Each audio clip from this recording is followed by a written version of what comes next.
Cari telespettatori, siamo sempre supportati dalla professoressa Marisa Galbusera e stiamo parlando di disturbi alimentari. Dottoressa, purtroppo, date la mano, dicevo prima, sono aumentate tanto le persone, a volte è diminuita anche l'età, tra l'altro, sembrerebbe. A voi lei che cosa risulta? Allora, questo dato è reale, i primi segnali di una diffusione così pandemica quasi dei disturbi alimentari arrivano dagli Stati Uniti negli anni 80 all'incirca, in cui sono cominciati a fiorire i primi studi proprio sulla diffusione nei camp universitari, presso le studentesse universitarie nei camp, di questa pratica di, per mantenere sotto controllo le forme del corpo, il peso, eccetera, eccetera, abbuffarsi e poi fare come facevano gli antichi romani alla fine di un lauto pranzo, rigettare tutto quanto, e questo permetteva loro di come dire, non pagare il prezzo della buffata in termini di massa corporea. Dagli Stati Uniti negli anni 80-90 piano piano, ovviamente quello che di solito accade negli Stati Uniti, tempo fa si diceva dopo di 10 anni arriva anche da noi, ormai adesso 10 minuti ci mettono ad arrivare da noi con l'evolversi della tecnologia, e anche in Europa e in tutta la fascia dell'Occidente, diciamo così, quindi in particolare America, Europa, Giappone, sicuramente Inghilterra, eccetera, eccetera, questa diffusione dei disturbi alimentari, anoressia e bulimia in particolare, ha avuto dei picchi esorbitanti, interessando una larghissima fascia della popolazione, con esordio tra il preadolescenza e adolescenza, con interessamento soprattutto della fascia adolescenziale, ma anche della fascia tardo adolescenziale. Alcune esordiscono attorno ai 18 anni, cioè il passaggio alla fase adulta. Con il passare del tempo e degli anni, oggi in realtà si riscontrano casi di anoressia anche in Sudafrica, nell'Africa centrale, in altri paesi che prima non registravano questo tipo di disagio. Perché? Perché è un prodotto dell'Occidente sicuramente il disturbo alimentare, come lo sono altre patologie. Sono patologie che si chiamano cultural bound, cioè legate alla cultura di appartenenza. Teniamo conto che ogni sintomo, che sia una depressione, che sia il sintomo ossessivo-compulsivo di lavarsi continuamente le mani o di saltare una mattonella sì e una no, ci sono persone che per uscire dall'ufficio la sera ci impiegano delle ore perché devono controllare e ricontrollare se hanno chiuso la finestra, se hanno chiuso il computer, se hanno chiuso il gas, insomma ognuno ha le sue. Ecco, si chiama disturbo ossessivo-compulsivo e dicevo, ogni patologia è in realtà legata al tipo di struttura sociale in cui noi viviamo. I sintomi non sono dovuti a un malfunzionamento di un organo, in realtà sono delle contraddizioni logiche e affettive che il soggetto non riesce a gestire, sono delle scappatoie che noi ci inventiamo per poter non soffrire. I sintomi sono dei calmanti, dei tranquillanti, che sia il sintomo di abbuffarsi e vomitare fino a 10 volte al giorno, e vediamo delle persone, una donna in particolare che seguo da tempo, neanche giovanissima perché ha sui 40 anni, mangia e vomita anche 10 volte al giorno. Tenete conto che per un organismo una cosa di questo genere è davvero molto impegnativa. Tra l'altro la bulimia con eccessi di vomito così importanti può portare a gravi conseguenze soprattutto sulla valvola cardiaca. Ma per non espandere troppo la nostra discussione, direi che assolutamente c'è un aumento incredibile che è rimasto stabile, cioè si è registrato questo aumento attorno in particolare agli anni 90, che poi mano a mano è aumentato. È vero che prima degli anni 90, per intenderci, prima della televisione, esistevano casi molto singolari e molto sparuti di anoressia, ma erano casi singolarissimi di cui si parlava per anni e non avevano questa dimensione davvero, come dire, così pandemica. A proposito di pandemia, con la pandemia c'è stato un aumento del 30% secondo il Ministero della Sanità, cioè un aumento incredibile proprio perché questo mette in evidenza lo stretto legame tra disturbo alimentare e elemento legato alla socialità, al rapporto con l'altro. Ecco, socialità, genitori. Tante volte, almeno abbiamo avuto delle segnalazioni, poi facevo delle ricerche, visto che effettivamente può rispondere anche in parte al vero, ma chiedo un po' a lei, si crea un attrito, un rapporto molto difficile con la madre, anche se studi di tantissimi anni fa dicevano che era un problema originato da un non buon rapporto col padre, l'anoressia inizialmente, poi questi studi sono stati superati, eccetera. Insomma, questo rapporto con i genitori, quanto conta e perché a volte succede questo? Allora, diciamo che possiamo dividere questa domanda in due, nel senso che quando l'anoressia o la bulimia o un qualsiasi disturbo alimentare si è, diciamo così, installato, cioè si è conclamato, si dice in termini tecnici, e il soggetto si è instradato per la via dell'anoressia-bulimia, ovviamente tutto si complica. I pasti per queste famiglie diventano un campo di battaglia. La ragazzina o ragazzino che la madre o il padre mettono in tavola la bistecca, la pasta asciutta, no? Con all'interno del piatto a contatto, magari proprio per verificare che la figlia o il figlio mangi il numero di maccheroni, e la figlia o il figlio che appena la madre o il padre si allontanano li infilano dentro la pianta, dentro le tasche, sotto le scarpe, no? E si fanno molto scaltri nell'evitare di mangiare ciò che provocherebbe a loro delle grossissime crisi d'angoscia. Quindi lì, quando il disturbo si è stabilito, tutto è complicato perché per esempio queste anche ragazze molto giovani, 10-12 anni, vogliono avere il controllo totale della cucina, diventano coloro che cucinano e non vogliono più in cucina la madre o il padre, proprio perché la passione per il cibo diventa bulimica, appunto, e prende tutto, anche lo scegliere le pietanze al supermercato, il cucinare. Di solito le ragazze anoressiche amano cucinare tantissimo, ma per gli altri, e loro poi non mangiano.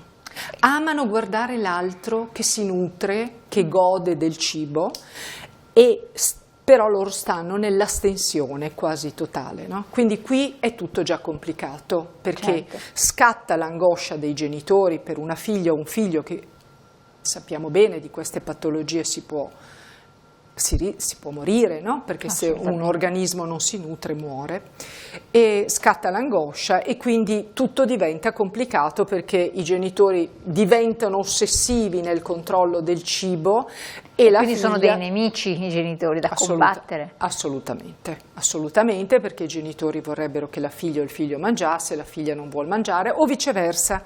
E nel caso della bulimia cominciano le liti sul fatto che la figlia svaligia il frigo, svuota la credenza, i genitori fanno la spesa, tornano a casa, non trovano più niente da mangiare, da dare magari agli altri figli, insomma ne succede. Ma quindi la litigiosità con i genitori, questo attrito, questi problemi nascono a seguito dell'anoressia o della bulimia, non come causa? Allora, questo tipo di litigiosità nasce ed è naturale, strutturale, a seguito dell'instaurarsi del disturbo alimentare, proprio perché il figlio o mangia troppo o troppo poco e i genitori vorrebbero una normalità. E questa è una cosa. L'altra questione invece riguarda quelli che possono essere, diciamo così, allora in ogni disturbo alimentare c'è una conflittualità inconscia, rimossa, negata, eccetera, eccetera. Quello che di solito noi diciamo quando facciamo l'accoglienza con le famiglie, con i ragazzi o le ragazze che sono in disturbo alimentare, è di spiegare che il problema non è il cibo. Il cibo è come la spia dell'auto che si accende quando ti manca l'olio, ma se non risolvi il problema dell'olio è inutile che spegni la spia. Quindi bisogna andare a vedere qual è la conflittualità inconscia di solito, perché abbiamo un inconscio. L'inconscio esiste anche se si parla sempre meno di Freud e della psicanalisi, però l'inconscio continua a funzionare esattamente come ai tempi di Freud e come dire, modifica, fa accadere delle cose. Se c'è una conflittualità inconscia rimossa o negata, questa viene fuori in alcuni comportamenti, e questo accade nei disturbi alimentari. L'operazione di cura è piano piano, con molta pazienza, perché di solito altrimenti uno si mette sulla difensiva, di far emergere queste conflittualità. Sì, è vero, all'interno delle famiglie con un disturbo alimentare esistono delle conflittualità non riconosciute. Sempre. So che mi attiro l'inimicizia di alcune famiglie in questo modo, però è la verità. Non abbiamo... Ma conflittualità tra i due genitori? O anche il conflitto può essere a tanti livelli. Quindi il non mangiare, ipoteticamente, una famiglia dove c'è una conflittualità, magari poi può esserci anche una separazione, dipende da come va a sfociare, la figlia o il figlio, che più sono ragazze, che assume questo comportamento, cos'è? Per dire esisto anch'io, cioè perché assume? Basta osservare quello che accade quando si instaura un disturbo alimentare. L'unica persona che occupa tutta la scena nella famiglia è il soggetto con un disturbo alimentare, perché tutti parlano solo di quello. Quindi per portare l'attenzione su di sé. Sì, però se lo diciamo ad un soggetto con un'anoressia o con una bulimia si arrabbia moltissimo, quindi bisogna stare molto attenti a passare certi messaggi.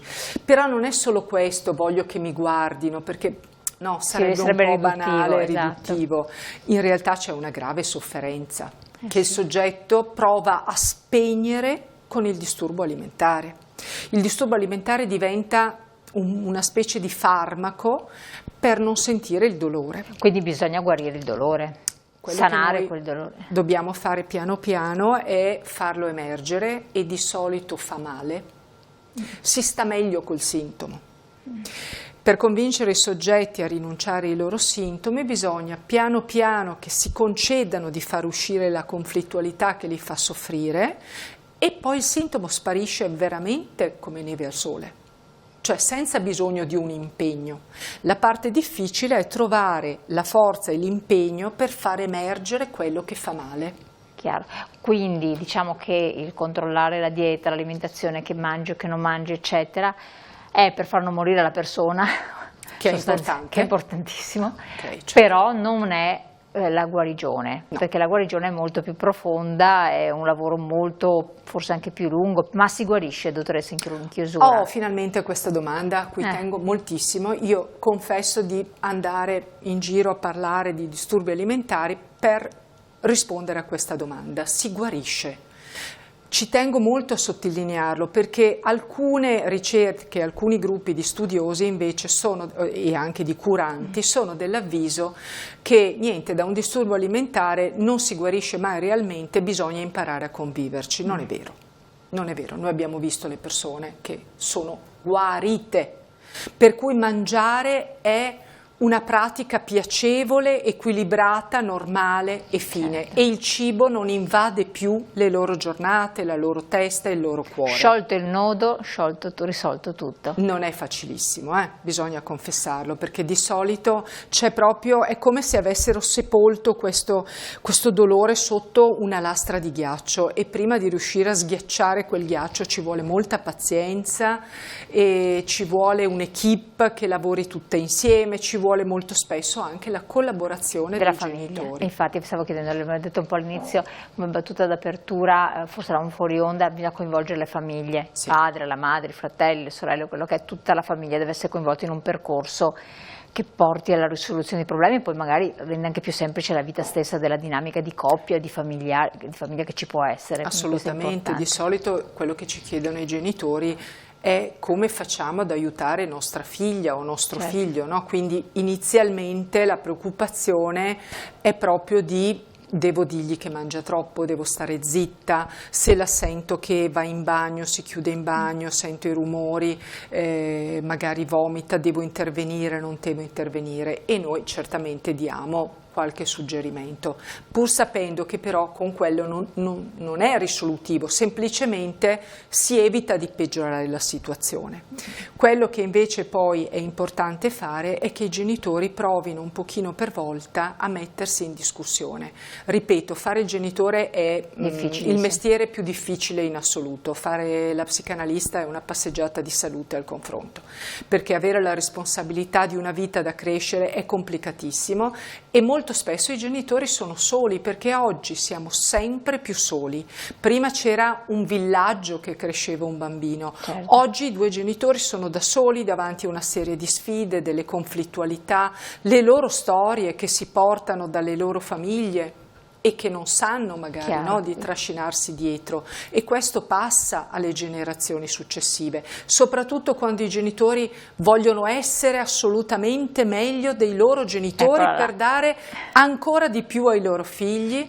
Questo molto spesso apre la strada all'esagerazione, al contrario. Perfetto. Però bisogna avere l'umiltà di raccogliere la sfida, di capire dove si è sbagliato, perché poi appunto si può guarire. E questo è fondamentale, questo messaggio qua di chiusura è molto importante, professoressa. Io la ringrazio molto. Grazie. E le auguro un buon lavoro anche nella ricerca, perché poi lei continua a studiare, approfondire questi temi, perché quello che si dice oggi un domani potrebbe avere delle ulteriori evoluzioni, certo. E tutti quanti noi ne siamo molto felici. Io vi ringrazio di averci seguito, vi invito a continuare a seguire la nostra trasmissione anche dopo il brevissimo break pubblicitario, tra poco.